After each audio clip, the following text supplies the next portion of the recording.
రామతీర్థం స్వయంగా రాములవారి స్వామి శివలింగానికి అభిషేకం చేసిన ఒక పుణ్యక్షేత్రం శ్రీ మోక్షలింగేశ్వర స్వామి వారి దేవస్థానం చేమకుర్తి నుంచి 5 కిలోమీటర్ల దూరంలో ఉంటుంది. Hello friends, welcome back my channel Shekhar Nation. ఈ రోజు వచ్చేసరికి శ్రీ మోక్షలింగేశ్వర స్వామి వారి దేవస్థానం అయితే మనం పూర్తిగా చూసేద్దాం అనమాట. ప్రతి సోమవారం వచ్చేసరికి ప్రత్యేక పూజలు జరుగుతాయి స్వామివారి దగ్గర. హాయ్ ఫ్రెండ్స్, ఈ రోజు మనం అయితే శ్రీ మోక్షలింగేశ్వర స్వామి వారి దేవస్థానానికి అయితే వచ్చేసాం. ఎక్కడో కాదు ఫ్రెండ్స్, రామతీర్థం చీమకుర్తి నుంచి అరౌండ్ 7 కిలోమీటర్స్ అయితే వచ్చింది.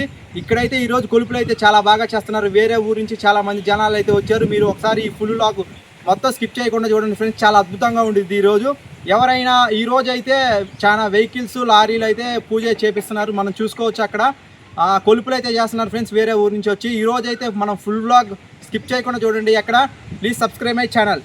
ఫ్రెండ్స్, మనం ఇంకా గాలిగోపురం దాటిన తర్వాత స్వామివారి గర్భగుడిలోకి వెళ్ళి మనం స్టోరీ మొత్తం మాట్లాడుకుందాం ఫ్రెండ్స్. రామతీర్థం ఎలా వస్తారు, స్వామివారిని ఎలా దర్శించుకుంటారు, ఎలా అభిషేకాలు చేపిస్తే ఎలా పుణ్యాలు వస్తాయి, ఈ పూర్తిగా మనం మాట్లాడుకుందాం దేవాలయంలోకి వెళ్ళి.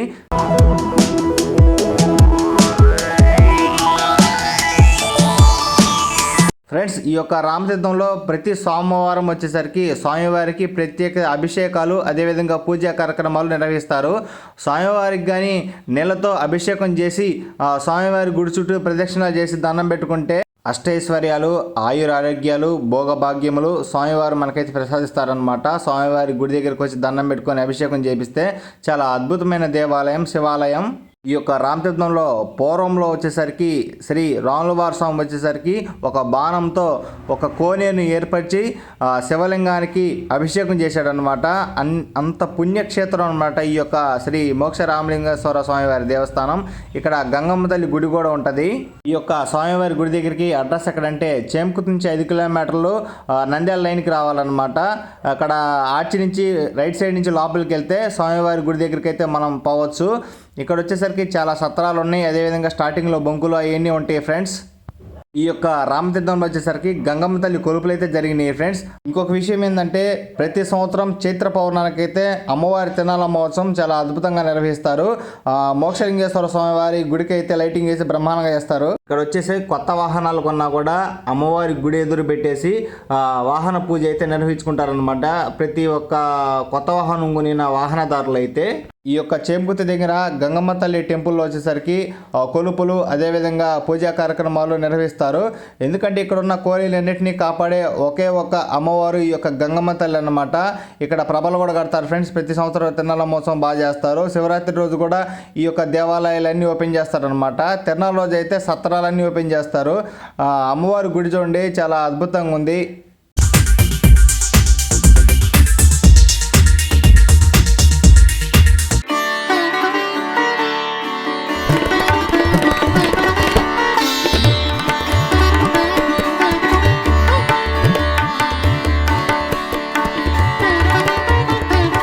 ఇంకా మనం వచ్చేసరికి శివాలయం వెనక భాగంలో ఉన్న కోనేరు చూడండి, అంటే రాములవారి స్వామి ఏర్పరిచారనమాట.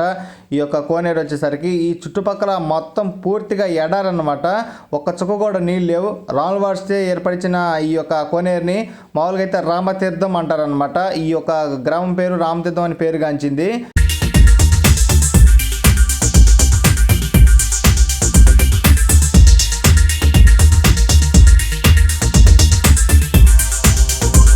ఇక్కడ మీరు చూసిన దేవస్థానం బయట నుంచి గంగమ్మ తల్లి ఆర్చ్ అనమాట. ఇంకా స్టార్టింగ్ వాహనాలన్నీ ఇక్కడే పెట్టి పూజ చేయించుకుంటారు. కొలుపులు కూడా జరుగుతున్నాయి అనమాట ఈ వీడియో తీసేటప్పుడు.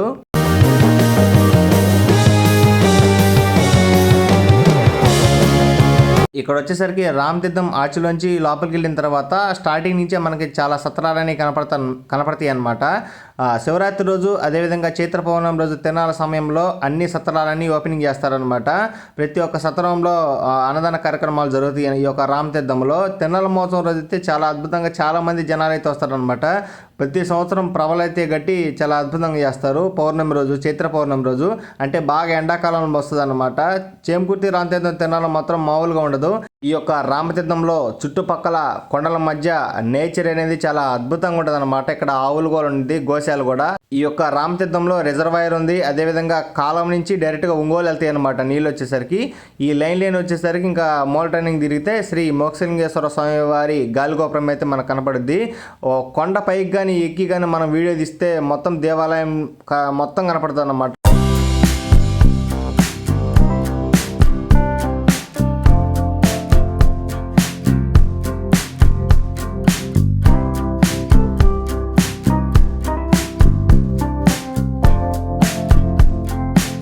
ఈ యొక్క రామతీర్థంలో నేరేడుకాయ చెట్లు చాలా ఉంటాయి ఫ్రెండ్స్. పిల్లవాళ్ళందరూ రాళ్ళు కొట్టుకొని తింటా ఉంటారు అన్నమాట. ఇప్పుడు సీజన్ కాబట్టి చాలా ఉంటాయి నేరేడుకాయలు ఇక్కడ.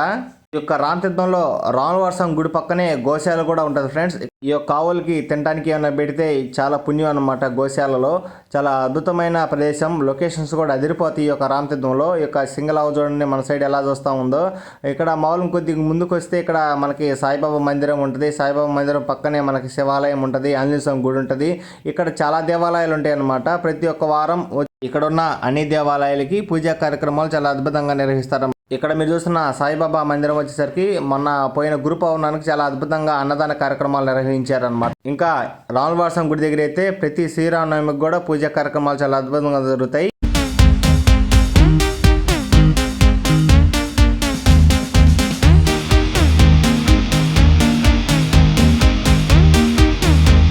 ఇకపోతే శివాలయం గుడి పక్కన వచ్చేసరికి రైట్ సైడ్ వచ్చేసరికి ఒంగోలుకి కాలం ఉంటుంది ఫ్రెండ్స్. ఆ కాలం మీద వంతెన మీదకి వెళ్తే రైట్ సైడ్లో పురాతనమైన చిన్న చిన్న విగ్రహాలు, అదేవిధంగా కొండమైన శివాలయం అయితే ఉంటుందన్నమాట. ఈ కాలం మీదగా వెళ్తే దిగువ ప్రాంతాన్ని అయితే అక్కడ పొంగళ్ళు కూడా అక్కడ పెట్టుకుంటారు. చాలా అద్భుతంగా నేచర్ అయితే ఉంటుంది ఫ్రెండ్స్. మీకు ఇక్కడ చిన్న మట్టి రోడ్డు కనపడుతుంది కదా, ఈ మట్టి రోడ్డు స్ట్రైట్ వెళ్ళిపోతే డ్యామ్ దగ్గరికి వెళ్ళిపోవచ్చు అనమాట. ఇంకా మీరు ఇక్కడ చూస్తుంటే పురాతనమైన విగ్రహాలు ఇక్కడ బయట వదిలేశారనమాట ఈ కాలం పక్కన. ఇంక ఇక్కడ వచ్చేసరికి నాగేంద్ర స్వామి వారి పుట్టు ఉంటుంది, అదేవిధంగా కొండమైన శివాలయం ఉంటుంది అనమాట. స్టార్టింగ్ ఇక్కడ నుంచి పైకి నడిచిపోవచ్చు. ఆ లొకేషన్ కూడా మీకు చూపిస్తాను. ఇంక ఇక్కడ చూడండి ఫ్రెండ్స్, పురాతనమైన బావి, లోతు మాత్రం మామూలుగా ఉండదు. ఈ యొక్క బావిలో అయితే నీళ్లు కూడా ఉన్నాయి, అడుగు బాగా లైట్ గా ఉన్నాయి అనమాట. పక్కన వచ్చేసరికి నంది ఎదురైతే శివుడు అయితే ఉంటాడు. మళ్ళీ కొండ మీద ఇంకొక శివాలయం ఉందన్నమాట. నడిచి చిన్నగా వెళ్తే ఆ యొక్క దేవాలయం కూడా మనం వెళ్ళొచ్చు. చాలా అద్భుతమైన ట్రెక్కింగ్ అనిపించింది అనమాట కొండ మీదకి ఎక్కితే. కొండ మీదకి ఎక్కిన తర్వాత ఫుల్ నేచర్ ఎలా ఉంటుంది అనేది మీకు ఈ వీడియోలో ఇంకొక క్లిప్లో చూపిస్తాను ఫ్రెండ్స్. అప్పుడు దాకా కొంచెం వెయిట్ చేయండి. స్కిప్ చేయకుండా వీడియో చూసినందుకు ధన్యవాదాలు చెప్పుకుంటున్నాను. ఈ కొండ మీదకి అయితే ఇప్పుడు ప్రస్తుతానికైతే మనం నడిచి పైకి వెళ్దాం.